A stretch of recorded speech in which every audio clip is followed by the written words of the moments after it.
It was a sad day indeed, a very sad Friday for me.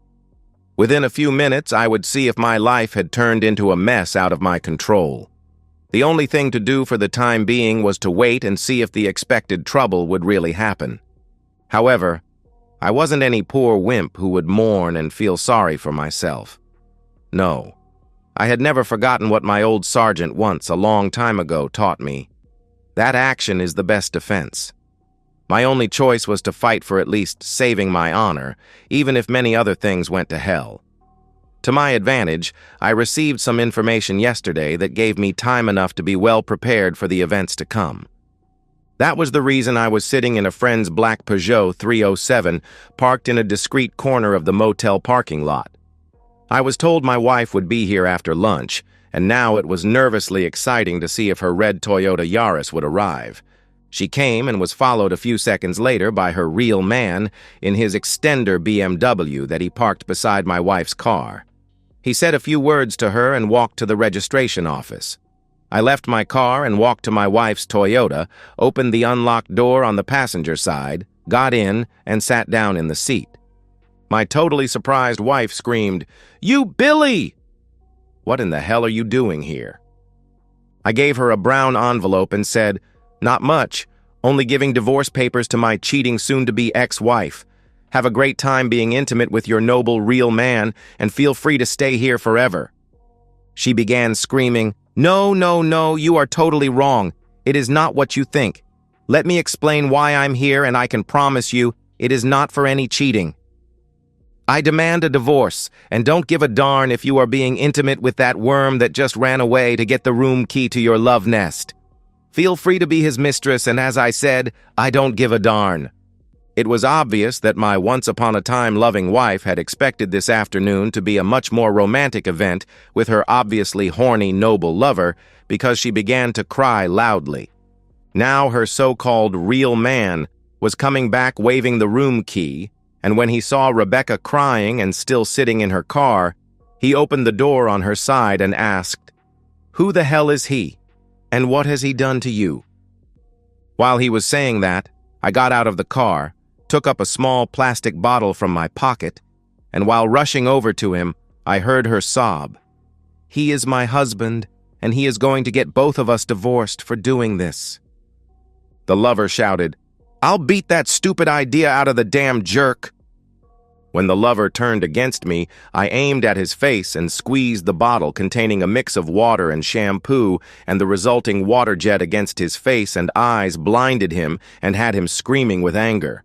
While he was temporarily out of action, it was time for my second weapon, a dart with 3 flukes soldered to the head. I took a quick step getting behind him, and I took a hard swing of my right hand and pushed the dart through his pants and underwear deep into his left bottom. Thanks to the barbed tip, it remained stuck and was impossible to withdraw without surgery. My actions were successful, so I left the now obviously unlucky lovers. He had shampoo in his eyes, a dart in his rear, and was swearing like an old harbor worker. My cheating wife was still sitting, loudly crying in her car seat. I rushed to my car and left the motel parking lot without any further problems. Whatever would happen later that Friday, one thing was for sure: those lovers would not be in the mood for any romantic intimacy. I'm Billy Svensson, a 37-years-old Scandinavian guy, for the time being married to 36-years-old Rebecca. Our 2 children are Emil, 9, and Estelle, 7 years old.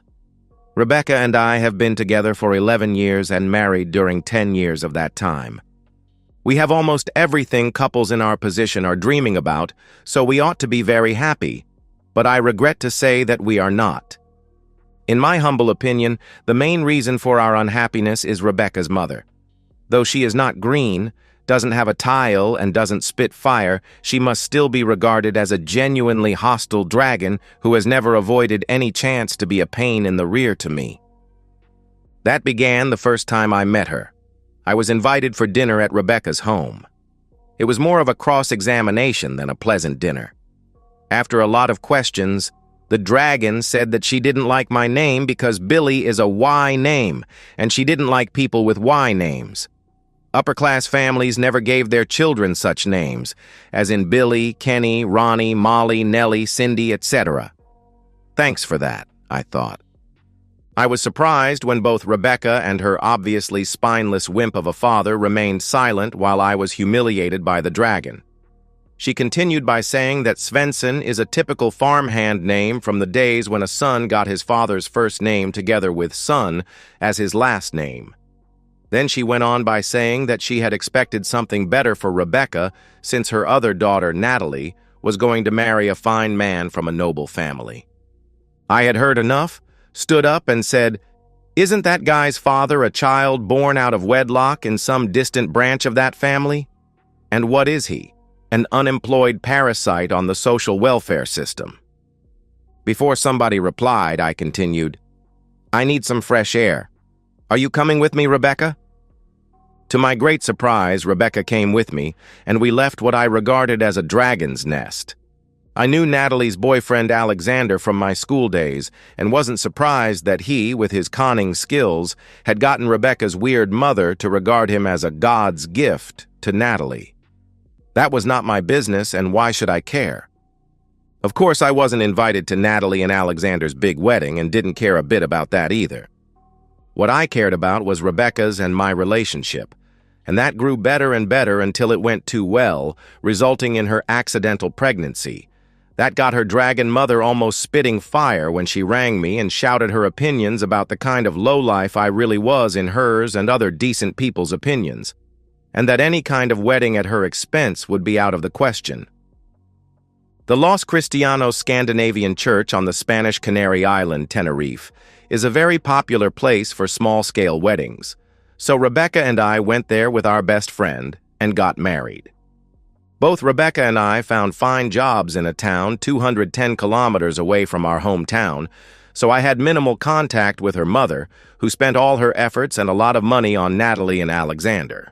The next years were good for Rebecca and me and our 2 children. We made fair money, bought a nice house, and made many friends in our new hometown. Our intimate life was still on a fair level. Thanks to the distance, I had minimal interactions with Rebecca's family because her parents never visited us, and when back in our hometown, I saw my family and Rebecca went to hers. At last, even Alexander had enough of the dragon we shared as mother-in-law. To everybody's surprise, he had done well at his job and had gladly accepted a promotion that included a transfer to a new location 280 kilometers away. After some arguing with Natalie, he had given her a simple choice: accept the distance or get a divorce. She followed him to the new job. Now the dragon remembered that she had a daughter named Rebecca and began making daily phone calls. After a while, these somehow began to get Rebecca, without any real reason, acting chillier toward me. The calls centered on more nagging about what I did, had not done, or ought to do, and even more nonsense about how well everything had gone for Natalie and Alexander. Our relationship didn't get better when I told Rebecca that the main reason for Alexander moving away was to get a far distance from the hostile dragon, who was his mother-in-law. One accident never comes alone, and Rebecca's feelings for me got even chillier when a new guy, also from some side branch of a noble family, began at her job. Rather soon, Rebecca began describing him as some kind of a Superman, or at least a real man. He was married to a nurse, but his wife was in Tanzania, Africa, volunteering as a nurse at some medical aid center and still had about 3 months left on her tour. The real man and his wife intended to buy a house when she was back, but in the meantime he was living in our town renting a room at his wife's married sister's house. Rebecca got me really fed up when she compared my doings, my vocabulary, and even my clothes with that real man at her job.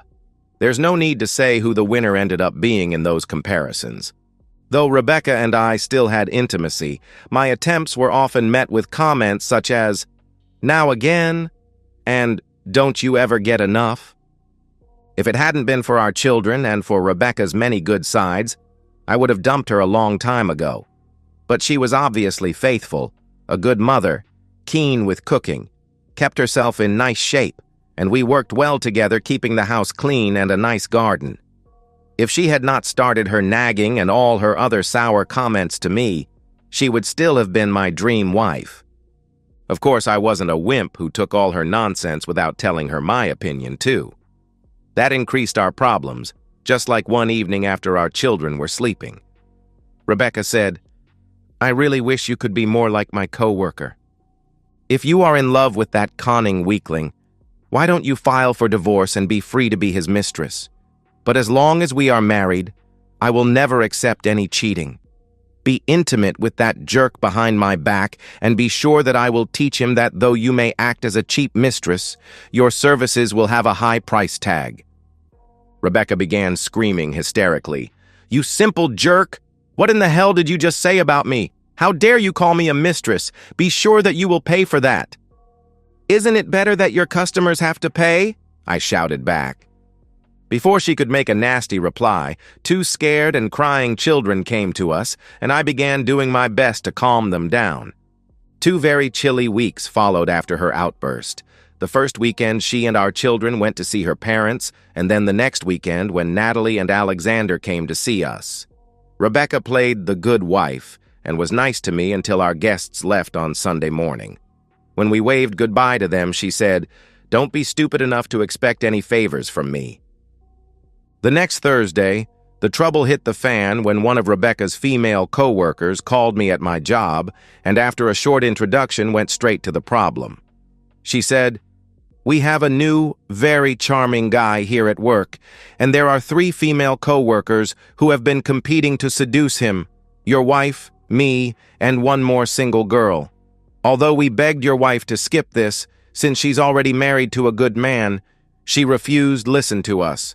And now she is proud as hell and bragging about being the winner of our competition and going to the motel with him tomorrow after lunch." I thanked her and persuaded her to keep the call a secret so I could do something about our problem. Back home after the job, I watched Rebecca and got the feeling that she was slightly jollier than usual. After the phone call, I started thinking about what the old sergeant said during my Army service. He had been a great admirer of the Apache warriors in the old Arizona territory and their tactics of surprise, hit, and then disappear. I had no experience with street fighting, so my only chance to win was to do just as those old warriors had done. Rebecca had bragged to me about the real man's black belt in some Japanese fighting sport, so the surprise element was very important. Pepper spray would have been great, but that is forbidden and not available in this country, so I had to find a simple alternative. A small plastic bottle with hair shampoo and water would be my weapon, and it worked well after a painful testing in my own eyes. The sergeant told us a lot about how surprisingly effective the silent arrows, with barbed heads from a well-hidden ambush, had been at creating fear among soldiers during the frontier wars in Arizona. Of course, I could not use a bow and arrows against Rebecca's lover, but the idea got me to my small workshop in the basement. I took the closest thing that was available, a dart. By soldering 3 1-centimeter-long pieces of sewing needles in small angles around the tip of the dart, I made a barbed tip. Hopefully, it would be difficult to remove from some soft body parts without surgery. There was no chance or interest in testing that weapon on myself. After some thinking, I had a simple plan without any need to buy complicated equipment for my action. Divorce papers given to Rebecca and her lover blinded for a few seconds would give me time to push the barbed dart into his bottom. I doubted that he would remain interested in intimacy with my unfaithful wife, at least not while he had that dart in his rear.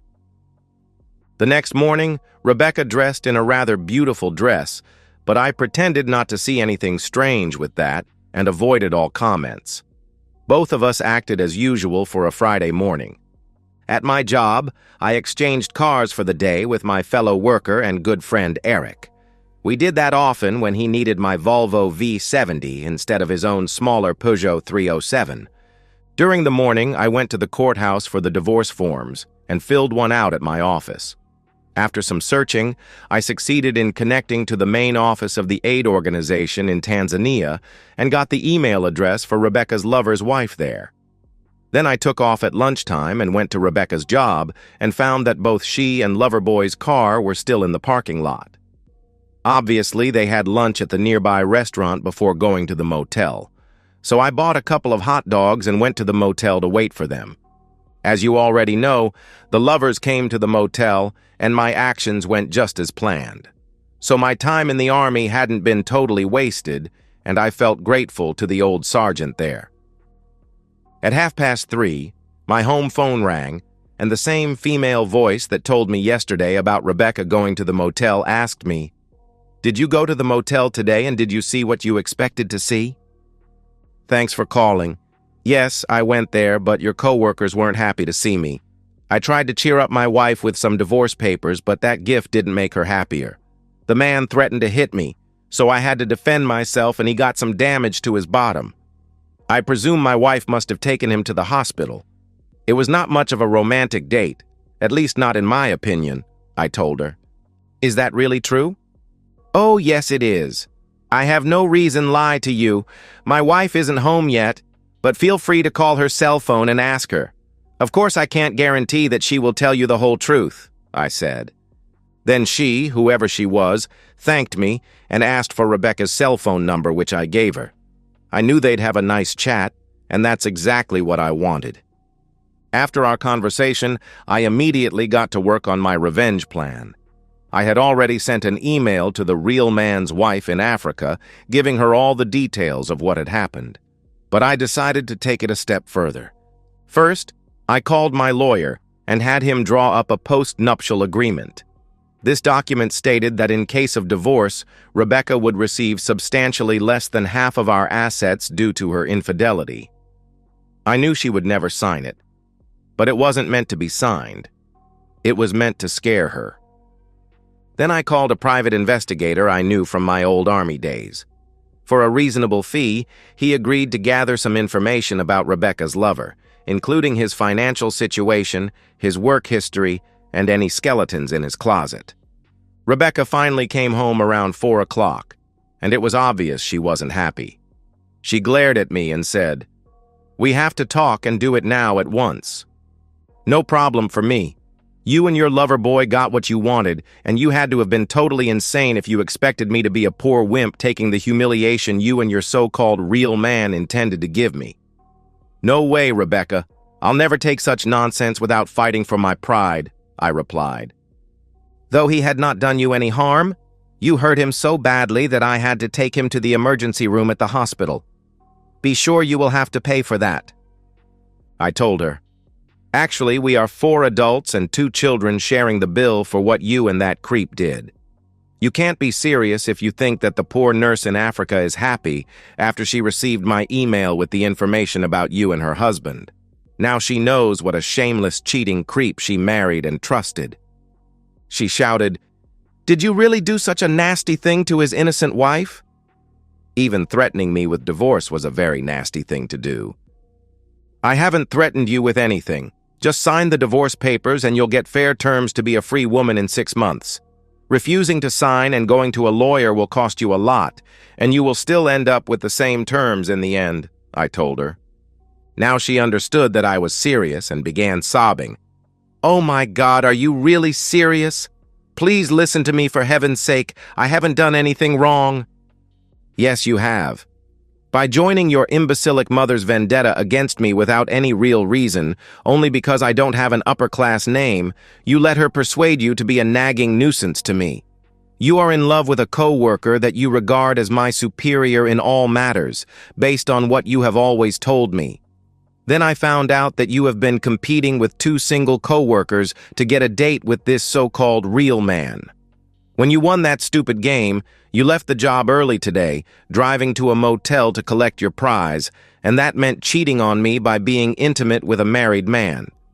You know my opinion about cheating, so there can't be any doubt about these consequences." She continued sobbing. "I didn't cheat on you, neither today or ever before. That's for sure, and you are the only man I love. Have you forgotten that we have 2 children? What about them? Our children are the only reason that your nagging rear wasn't kicked out a long time ago. I've heard day in and day out about all my faults according to your mother's opinion, and from your own opinion of how damn worthless I'm compared to that defenseless creep of a real man you won, dated at the motel and obviously love.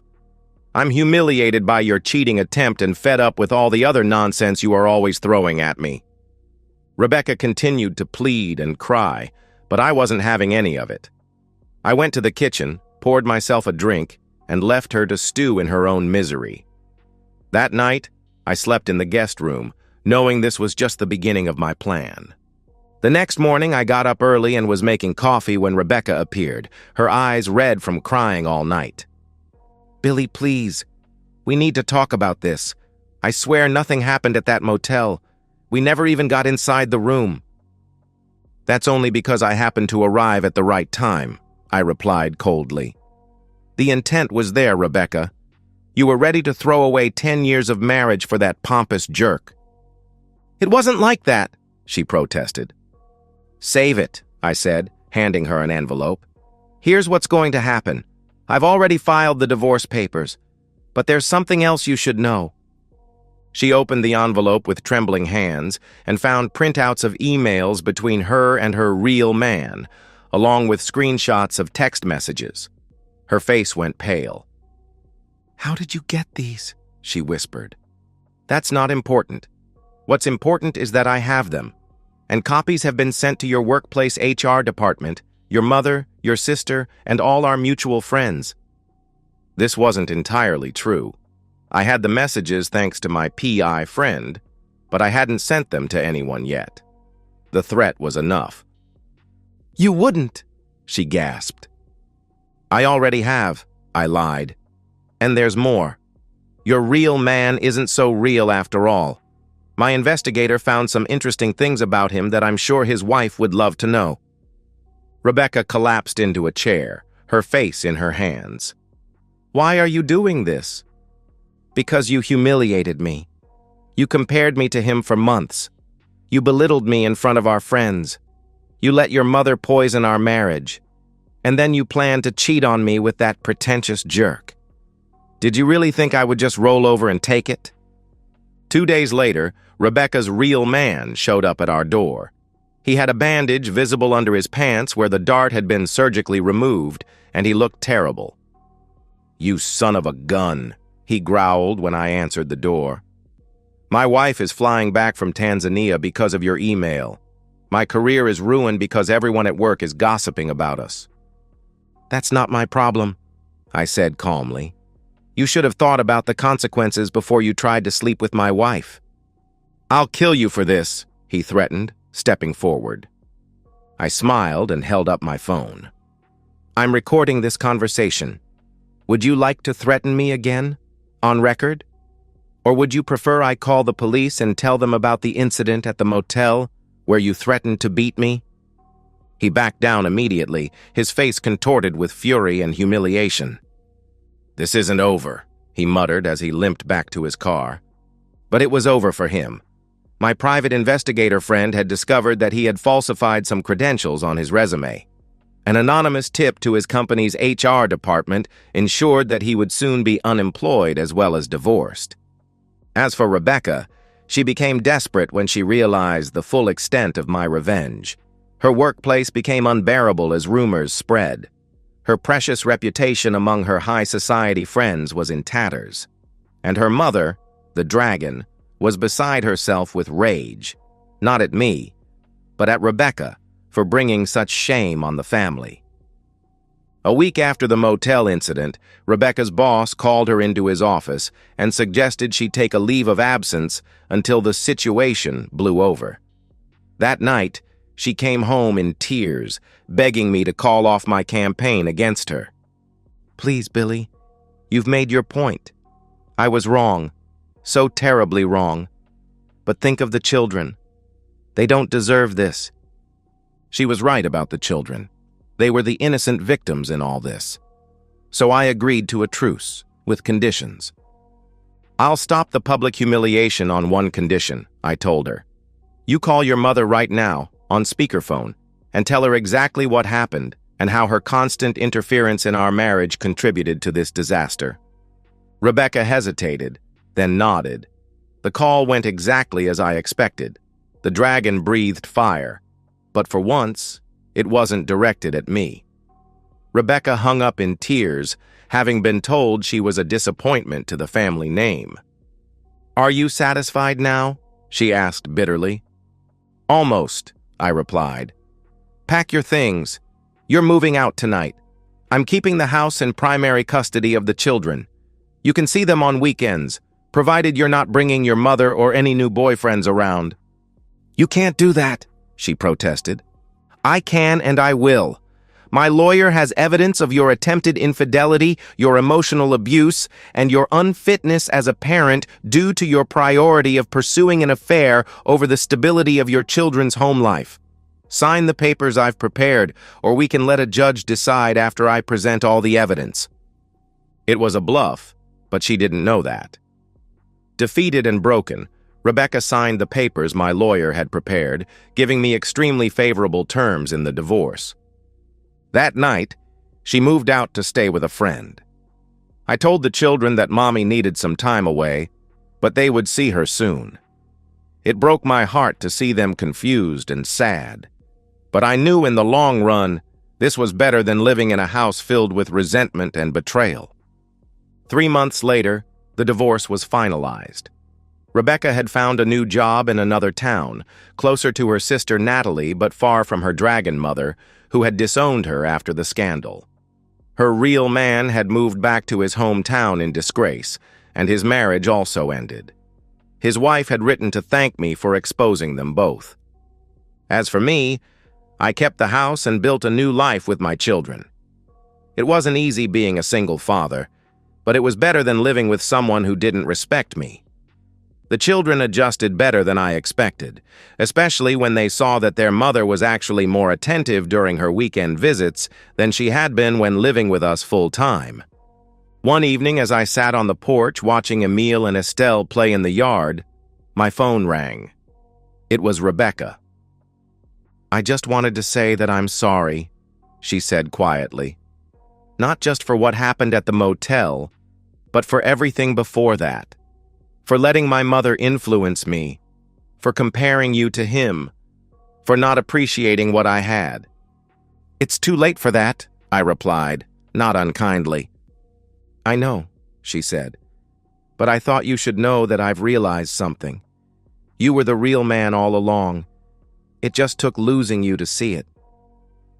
After we hung up, I sat thinking about how quickly life can change. In just 6 months, I had gone from a disrespected husband to a confident single father. The revenge had been sweet, but the real victory was finding my self-respect again. The dragon still breathes fire occasionally, usually in the form of angry emails about how I've ruined her daughter's life. I just delete them without reading them. As the old sergeant used to say, sometimes the best defense is to move on to better territory. And that's exactly what I've done. And that's the end of today's story. If you enjoyed it, please give this video a thumbs up and drop a comment below. Your support helps the algorithm push my content further. If you're new to the channel, don't forget to hit that subscribe button. It really helps me keep creating more stories for you. Thanks for watching, and I'll see you in the next one.